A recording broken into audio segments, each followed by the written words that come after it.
Hello, folks, and welcome back to another Sail and Chat episode. And today's episode, I'm sort of gonna, bundle up the Monday Rules Challenge in here as well. So for this week, the Monday Rules Challenge is as follows, and it's a rather simple challenge as well. So here we go. Monday Rules number 24. Go out there, play a Tier 6 destroyer, so that could be the Ognivoy, the Farragut, or the Mutsuki. Get the highest base experience game. Send me your screenshots, send me your replays. Go out there, have some fun. There's no other restrictions, by the way. So, get out there, have fun with this challenge, and let's see what is the best Tier 6 destroyer in the game. Alright, so moving on to a topic that is, interesting to me because I've been putting out sort of ship commentaries, ship tech tree overviews, ship reviews, and stuff like that. And I've been reading the comments, and some people, I guess, say that I don't understand a ship, or I don't understand what I'm talking about, etc., etc., etc., and that I should really go out there and learn how to play a ship. And I can give you that point. Perhaps, I just don't have a grasp of the ship. There's always that possibility. Maybe it's just very much against my style of play. So, I can admit that. Maybe it's just my style of play doesn't suit the ship. But what I generally would actually like to point out is that my experiences with any ship in the game is going to be different from the average Joe. If I go into a battle, there is a very, very high chance that I am recognizable to the people in the North American servers. And that oftentimes will lead to the fact that the players on the other team are going to prioritize killing me first.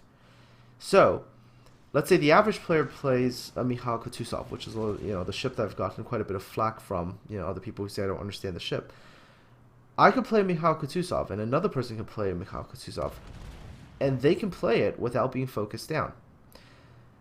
I will never have that luxury. I will get into a situation where I start the battle, and somebody on the other team goes, "Hey, how you doing?" And then they see what ship I'm in, and next thing you know, even if I'm hanging in the back, I'm getting shot at. So for me, I tend to play in a way that I'm going to try to prolong my chances of survival. I'm going to try to survive as long as possible, and thereby, because I can survive longer, I'll be able to output damage. And if I find a ship that I cannot survive for a long period of time because of that focus fire, it's not going to be a good ship for me. And so, when I get around to doing a review and I give an opinion on the ship, I'm going to say, hey, in a situation where people actually pay attention to you and are actually actively shooting at you, the ship has this kind of flaws. So while your mileage with the ship may completely differ from my mileage of the ship, it doesn't mean that when I do a review that I don't have a clue what I'm talking about. It's just that the situation that I'm talking about the ship from might be different from how you experience the ship in game.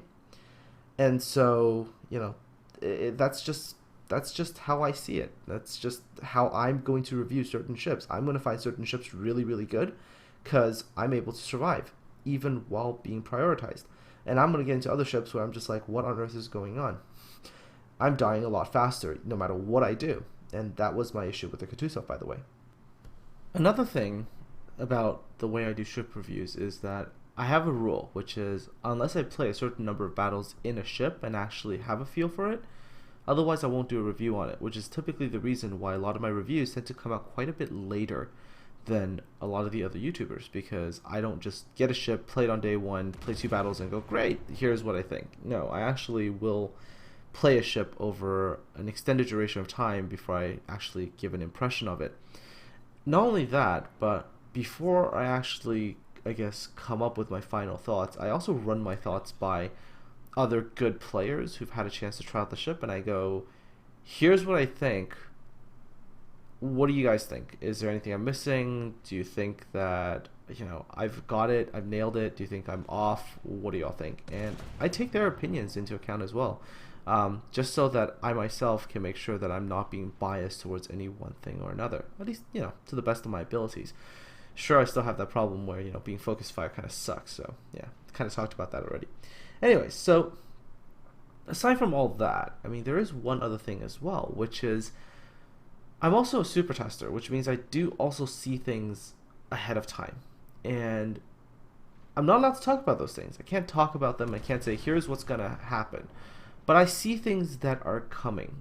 And sometimes that plays a role in ship reviews as well.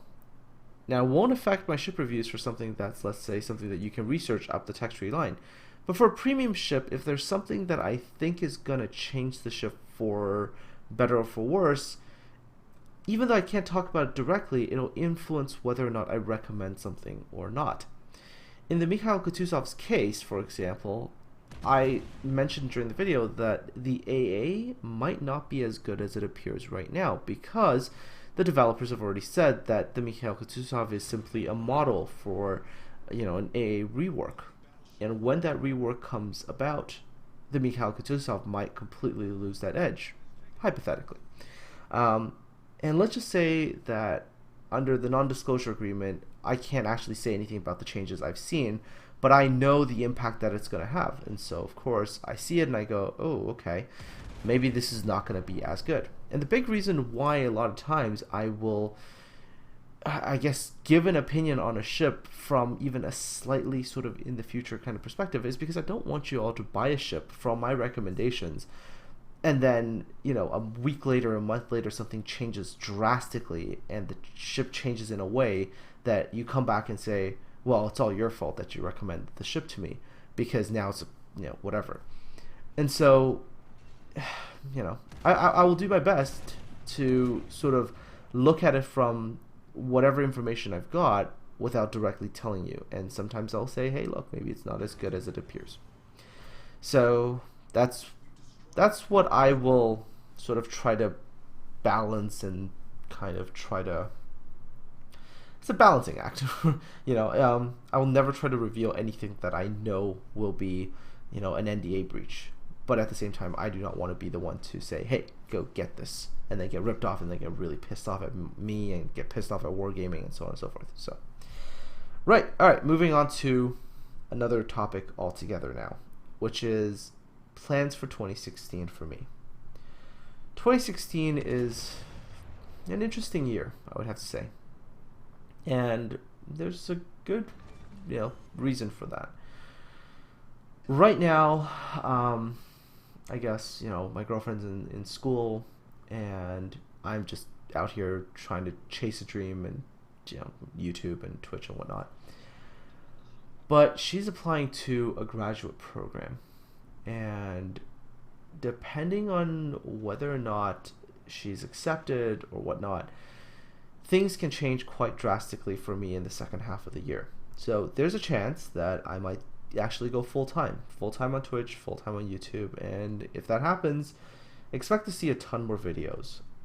On the flip side, there's also a chance that, it requires me to all of a sudden deal with a whole new set of financial challenges. And in that case, it would probably require that I get another job, an actual, hourly salary job or whatnot. And if that's the case, then I might try my hardest to, maintain the current sort of part-time, 3 videos a week kind of thing. I'll do the best I can, but who knows, right? So we'll see. The second half of the year, we'll know. And, in my ideal world, I'll become full-time, but yeah, things happen. Just, I'll tell you all ahead of time because it might or might not happen. We'll see. Anyhow, now assuming that I become part-time for another while and I stay sort of part-time, the focus of my channel probably will become a little bit more so on the sort of technical, analytical aspects of warships. The sort of the ship reviews, tech tree overviews, match analyses, those kinds of things. The things that are more technical, the things that are things that I can teach you guys.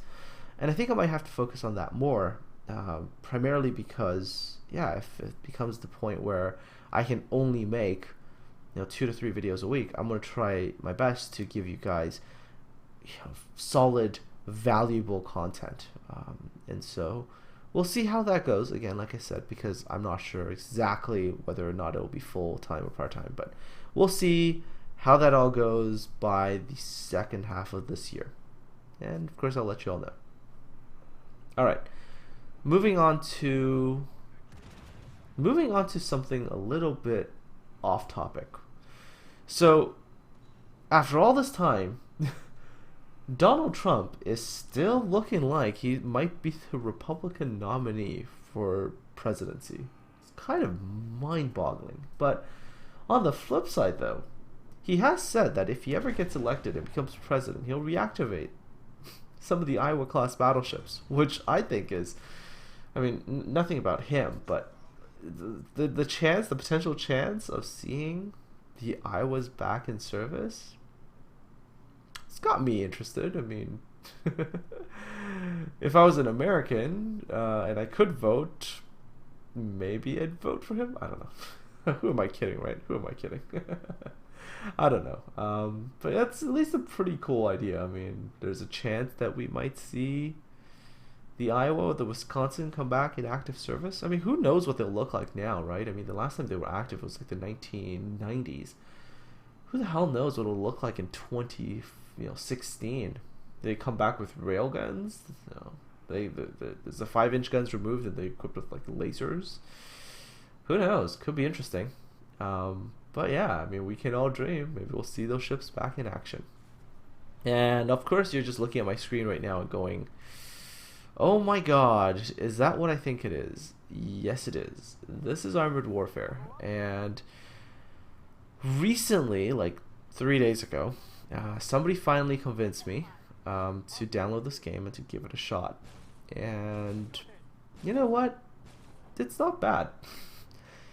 It's not actually bad, and it's different for me. I think Armored Warfare for me is a very, very sort of chilled game. PvE is, I mean, it's still challenging, especially when you get up to like hard difficulty. It can still be really, really hard, and can be a real challenge. But personally, I mean, I play warships a lot, and sometimes you just need to get off of warships, and it's not bad, actually. I mean, Armored Warfare is a good chance to kick back, relax, play sort of a co-op kind of game with some people, and just overall chill out. And I've had fun in the last like 2 days where I've been able to get on and play some. Although I do find, at least right now so far, I do find the game kind of grindy. Like, the grind seems really, just really grindy. And that tells me that I'm not going to be playing this game like every day and trying to grind like 5 hours a day. And most likely what I'll do is probably play it on occasion where I feel like I need a break. So, don't worry, you're not really going to see me start making Armored Warfare videos. I'm probably just going to dedicate what time I've got into Warships videos, and we'll see how that goes. Anyways, back to Warships for a minute. Recently, my clan and a couple of other clans have been running a bunch of sort of skirmishes, sort of like, I guess, clan battles, if you want to even think about them that way. And it's interesting because the minute you get into sort of organized battles, Warships becomes very, very different than what it is during randoms. It's even completely different than what you get during ranked. So one of the things that I think will be interesting is to see sort of what teamwork does in the future, like when it comes to gameplay and how things change. One thing I do have to point out is that, dear God, like when you're actually playing against a coordinated team, carriers in their current form are absolutely terrible. I think the first time I sort of played as a carrier during one of the battles in a tier 8 carrier, I think I lost all of my bombers within the first 6 minutes or 7 minutes of the battle. It was so fast that it was just like, oh, nope, you're out of planes. Because the amount of losses you suffer from concentrated AA is absolutely incredible. And we'll have to see. I mean, one of these days, we are going to get those kinds of clan battles, and I think when that comes around, I think more things might potentially change. Who knows? I mean, if Warships is going to become a viable esport, I mean, they're definitely going to have to work on some things. Just some things just cannot stay the same as they are right now. But we'll have to see how that goes. But it's definitely interesting. And speaking of like tournaments, there is a player-run tournament. It's a small 3 versus 3 tournament, a Microfleet showdown, something like that. Run by OneMadTrucker, and if you're interested in taking part, do make sure you sign up with 2 of your friends, and there's a link in the video description below. Check it out. If you're interested, definitely sign up. Let's see if we can get some more teams for this tournament. It's happening February the 13th, starting at 11 a.m. Eastern. It's a single elimination tournament. So, if you're interested, do make sure to check it out. Anyways, folks, it's getting pretty late. I think it's almost 5 o'clock in the morning by now, and my brain is officially derping around now. And so I think I'm gonna call it. I'm gonna call it at this particular point in time. Of course, if you've got any questions, do leave those in the comment section below. Questions for me, and I'll try my absolute best to answer them. Although these days I do have to say that I don't have as much time as I had before to answer questions, as essentially I've got to juggle making videos, streaming, tutoring, and all these other things I've got to do. So I'll do the best I can, but if I am slow on the responses, do forgive me. Alrighty, folks, hope you have a good one. Take care, and I'll talk to all of you again soon.